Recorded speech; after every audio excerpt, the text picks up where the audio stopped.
Salut, c'est Anthony. Salut, c'est Benoît. Bienvenue sur le podcast Agile comme un panda. Le podcast qui chaque semaine te donne les clés pour comprendre et maîtriser les subtilités de l'agilité. Alors, ne reste pas agile comme un panda et traverse cette jungle d'incompréhension avec nous. Agile comme un panda. Bonjour tout le monde, bonjour Anthony. Hello Benoît, hello les pandas. Aujourd'hui, on va parler outillage. C'est effectivement très important et on va parler de tous les outils qui vont entourer les pratiques agiles à l'échelle. Donc, alors de tous les outils, c'est peut-être un peu large quand je dis ça, mais on va essayer de parler des familles d'outils ou des outils les plus connus qu'on peut rencontrer au quotidien. En fait, tu veux parler de Jira, quoi. 90% de Jira. Non, mais justement, on va pouvoir aussi mettre un peu ça en perspective et en nuance pour parler de qu'est-ce que c'est que Jira et puis qu'est-ce qu'il y a d'autre aussi comme alternative. Mais pas que. Mais pas que. Yes. Finalement, avant de parler de nom d'outils, on va essayer de dire de quoi il retourne en fait. De quels outils on peut avoir besoin. Donc dans l'agilité, sans rentrer dans le détail de la méthode Kanban, parce que Kanban c'est une méthode en tant que telle, finalement on fait un suivi visuel, on utilise des outils de management visuel qui nous permet de concrètement visualiser nos tâches et visualiser leur avancement dans le temps, depuis le début jusqu'à la réalisation. Et en fait pour faire ça, évidemment, oui, si on est une petite équipe dans son coin, on a traditionnellement l'habitude d'avoir son board physique avec ses tickets qu'on déplace, etc. Et c'est d'ailleurs l'image qui vient à tout le monde quand on parle d'agilité. Sauf qu'entre-temps, il y a un truc peu connu qui est arrivé, qui s'appelle le Covid. Et donc c'est assez confidentiel. Et du coup, ce truc confidentiel a eu pour conséquence l'explosion du télétravail. Et ça a amené aussi ces équipes, de cette taille ou même plus grosse, à devoir s'outiller et de le faire de manière non pas physique, mais numérique. Et donc là, on a commencé à voir arriver, ça existait depuis longtemps, mais des outils qui nous permettent de finalement transposer ce board physique, qui est dans un bureau à un seul endroit, numérique, accessible à tous, quel que soit le lieu où on est. Et là, vous avez des outils comme Trello, Jira, Miro, il y en a peut-être plein d'autres, MeisterTask, vous en avez des dizaines et des dizaines, mais c'est vrai que le plus utilisé, c'est Jira de Atlassian. Ouais. Voilà. Alors, ce podcast n'est pas rémunéré. Hein. Non, malheureusement. D'ailleurs, on devrait peut-être commencer à s'y mettre. D'ailleurs, à bon entendeur, non, pardon. Atlassian, d'ailleurs, ils sont aussi propriétaires de Trello, hein, pour faire un peu le truc. Donc, effectivement, Trello, qui est un système beaucoup plus simple, un système beaucoup plus Kanban, hein, d'accord, vous faites vos colonnes et vous faites évoluer vos tâches. Jira, qui effectivement est beaucoup plus large, juste pour faire une petite parenthèse un petit peu plus, enfin pas technique, mais un petit peu plus complète. En fait, Jira fait partie de la famille d'outils qu'on appelle des ALM. Application Lifecycle Management. Et donc, effectivement, Jira, c'est l'outil qui domine le marché, mais Azure DevOps de Microsoft est en train aussi de gagner pas mal de parts de marché. Version 1, qui est très basé sur du safe, fonctionne aussi très bien. Donc voilà, ça, on est plutôt sur des Application Lifecycle Management. Après, je t'ai entendu mentionner Miro. Effectivement, la Miro, on est plus sur de la collaboration et du board. Miro, Mural, Klaxoon, d'accord, hein, vous connaissez plutôt bien ça. Donc effectivement, tu as raison. Ça existait avant le Covid, mais évidemment, le mode de travail hybride dans lequel on est en train de vivre tous et toutes et qui va continuer, qui va perdurer, fait qu'on a besoin de digitaliser tout ça. Et donc, c'est pour ça qu'effectivement, on a de plus en plus affaire à ce genre d'outils. Tout à fait. Et juste un petit truc que je veux rajouter quand tu parlais d'ALM et de Jira et des gros, en fait, ce qui explique aussi le succès des éditeurs comme Atlassian ou comme Microsoft avec Azure, etc., c'est qu'en fait, eux, ils proposent une suite qui n'est pas que de l'ALM en réalité. Exactement. Parce que quand vous prenez Atlassian, en fait, il y a un peu un triptyque avec Bitbucket et Confluence. Et en fait, l'idée, c'est que tout est connecté. Donc finalement, si je bouge un ticket ou une information dans un de ces trois systèmes, les deux autres sont impactés. Donc c'est aussi ce qui fait le succès de ces grosses plateformes, c'est que ça évite de maintenir. Il n'y a rien de pire, notamment pour un dev. Déjà, un dev, quand vous lui faites bouger ses tickets, clairement, vous l'embêtez parce qu'il me dit, mais attends, j'ai déjà poussé mon truc.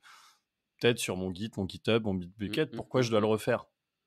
Exactement. Et Atlassian et d'autres, Azure DevOps, en fait, vont rationaliser ça et faire en sorte que la tâche soit faite qu'une fois. C'est ce qui explique aussi cette hégémonie des groupes.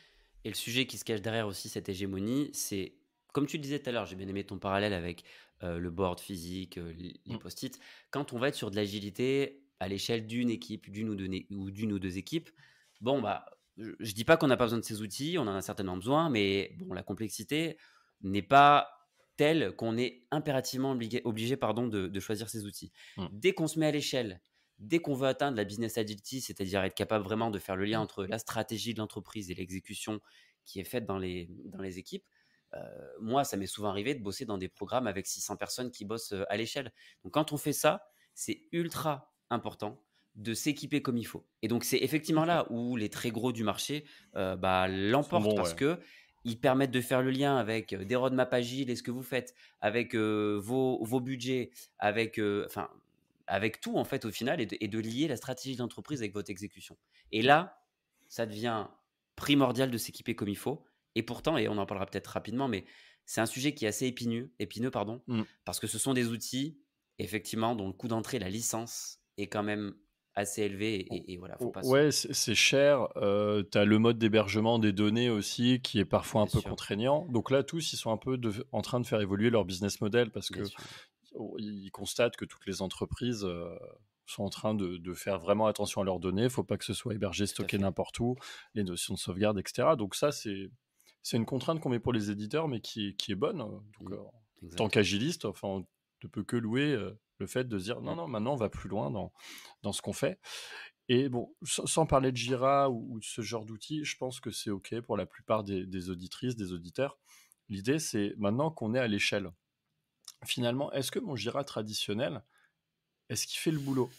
C'est-à-dire, quand on parle d'agilité à l'échelle, alors surtout de Safe, parce que c'est là où on est le plus à l'aise, hein, les autres frameworks, on les connaît, mais pas aussi bien, donc on dirait de bêtises, donc moi, je ne vais pas m'aventurer là-dessus. Mais quand on gère à l'échelle, on va gérer un niveau de ticket qui est plus gros, qui sont les épiques, et en dessous des épiques, les features. On va gérer ça. On va gérer des objectifs d'équipe pour l'incrément, donc pour cette période de 3 mois. On va gérer des risques. On va gérer des dépendances. On va gérer potentiellement des budgets. Et oui, j'ai dit le mot, parce qu'on finance un train, on finance une value stream. Donc comment cet argent est utilisé? Et en fait, là, on voit une limite. En tout cas, moi, je constate une limite dans Jira. Et on peut arriver un peu à bidouiller. Mais ça reste de la bidouille. Et on va pas aussi loin. Parce qu'en fait, ces outils, le but, c'est de nous aider à suivre au quotidien. Si ça devient une complexité, ça veut dire qu'il y a un truc à travailler. Exactement. Donc il y a des outils pour faire ça. On parlait d'Atlassian encore une fois, on ne fait pas de pub, mais beaucoup de gens connaissent maintenant ce qu'on appelle Jira Align, qui est un produit Atlassian et qui pour le coup propose de gérer tout ce qu'on a besoin de gérer dans le cadre de l'entreprise agile, de la business agility ou du safe. Donc effectivement, c'est super important d'aller s'outiller là-dessus. Et surtout parce que quand on parle d'agilité à l'échelle et qu'on parle de business agility, le plus gros challenge, et dis-moi si tu es en phase ou pas Anthony, c'est de faire changer la gouvernance. On va arriver plutôt facilement à transformer les équipes et les équipes d'équipes, mais la gouvernance, c'est vraiment le plafond de verre. Et donc s'outiller comme il faut pour faire le lien entre les deux, en général, c'est quand même crucial. Ouais, alors merci d'ouvrir le sujet parce qu'en fait, ce qui est dur, en fait, c'est pas l'outil qui est dur, c'est les process qui sont derrière. Parce que, par exemple, quand on parle de budget, alors vous savez tous que le fantasme et la volonté des agilistes, c'est de dire on fait du mode capacitaire.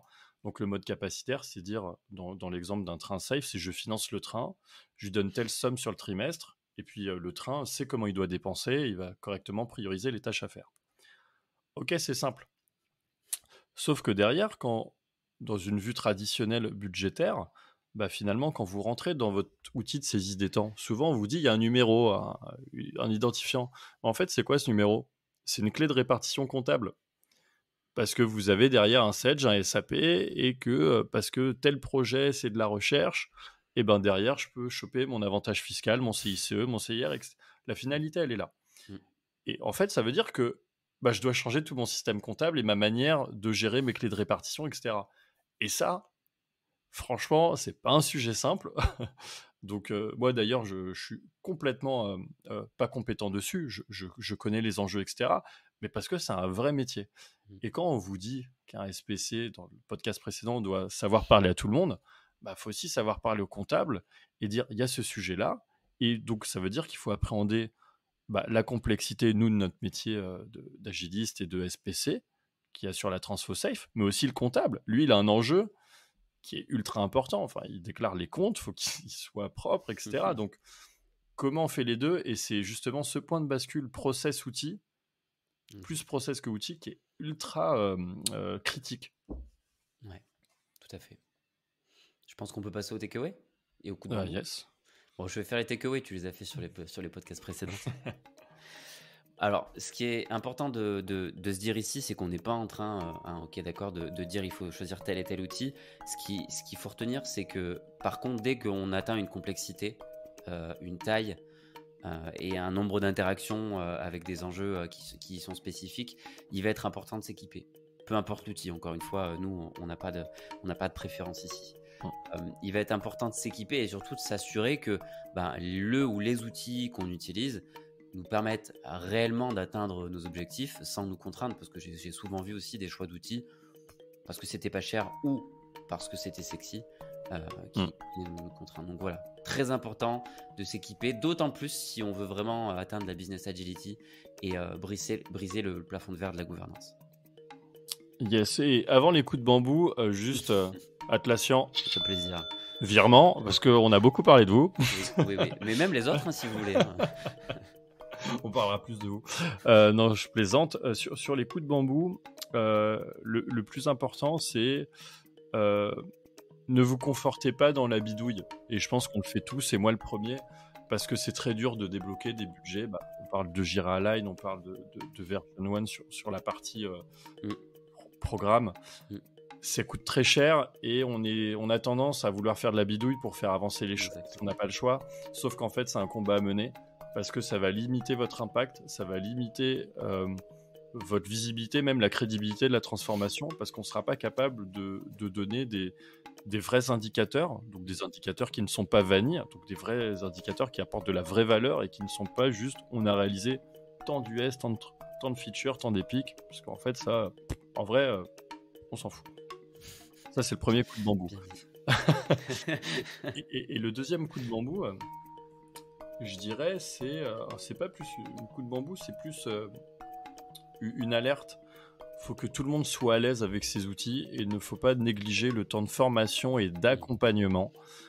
Parce que quand vous avez des membres de vos équipes, ça fait des années qui sont sur Excel, dans son Excel, et qu'on dit non, maintenant c'est pas ton Excel, c'est notre truc collaboratif dans lequel on fait. C'est pas simple et il faut. Tu voulais dire Jira? Non. Je voulais dire Version 1. Non, c'est ultra important, enfin c'est même essentiel de les accompagner parce que finalement, à l'usage c'est pas compliqué, mais vous savez toujours se mettre le pied à l'étrier. Si on le fait à deux, c'est quand même plus facile. Donc faut quand même créer un environnement, des contextes, des espaces-temps qui permet d'accompagner ces personnes. Toujours fin du podcast. Je suis sur. J'ai toujours pas de virement, c'est bizarre. Non, j'étais en train de vérifier moi non plus. Sur ce. On le sortira peut-être pas. Merci Benoît. Merci Anthony. Merci les pandas. Et on se voit quand Benoît? Au prochain épisode. Yes, à bientôt. À bientôt.